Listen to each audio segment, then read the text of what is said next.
my boy? Huh? Hey guys, Chris here. Welcome back to my channel. So as you guys know, last year I went to a challenge of making 100 short videos, and surprisingly I received a lot of support, comments I did not expect to read, and it was awesome. Thank you. But I wanted to switch to making long form videos of my project to share it in a deeper way. But suddenly my phone, in which I was doing all the editing, started acting up. It would get burning hot in my hands when processing and editing and crash sometimes.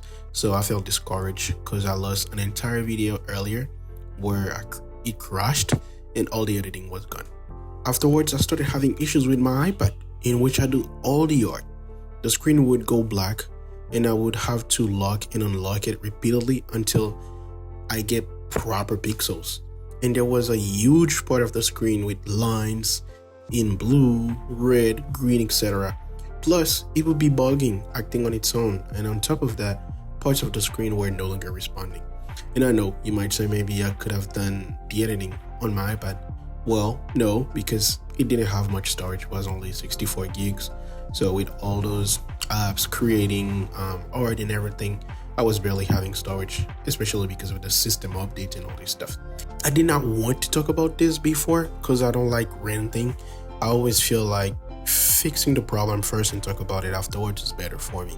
Because of that, I stopped drawing digitally for a whole month when my iPad stopped working entirely. Like, it wouldn't even turn on because it started also not wanting to charge. So I would plug it and unplug, nothing. So this whole month, it was awful, but I took the opportunity to sketch more traditionally from life. Yeah, I picked up an actual pencil. But with the help of God and incredible human beings in my life, the issue is fixed. I got myself a laptop, graphic tablet, and I'm fighting with them right now because it feels very different. And I gotta learn and get used to shortcuts, etc. At the very first moment, I literally tried to use it like I would use the trackpad on my laptop. And it felt so wrong. And then I realized the screen is mapped on it. Like the corner on the screen will be the corner on the drawing surface of the graphic tablet. Oh boy, it was difficult. But it feels so damn good. Oh yeah, I love it. The XP Pen tablet I got was the Deco 1v3. I'm not sponsored, by the way. But it comes with a texture screen type of thing that gives it a sweet feel like paper, if I must say. The downside is that the stylus nib will wear out quicker, but it came with many of them, 9 extra to be precise. And Clip Studio feels so good on the laptop. I realized I was never getting the full digital art experience. I've always drawn on Procreate on the iPad. I had a iPad Air 4, but then afterward I started using Clip Studio. But now it's like I was never using it before because yeah, it's just so much better. It looks so beautiful. The screen is awesome.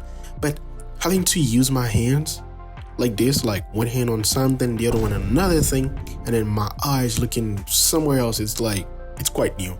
And I also used the gestures, but now I gotta press buttons and such. But I'm very grateful for getting out of this rough path. Thank God I had incredible people in my life who helped me get back on track quicker than I expected. Now, you guys can expect to see some long format videos from me, both from random stuff that I learned or experiences, and also from my personal project KAIIWD, for which there will be a playlist here on the channel. But please be patient with me. It's only been a few days since I got the new gear, and it's hard as hell. I'm telling you, it's really hard. It's my very first time using this stuff. With all that being said, I thank you a lot for each and every one of you who stayed while I was completely silent. You guys are awesome. Stay cool. I'll see y'all soon. Peace out.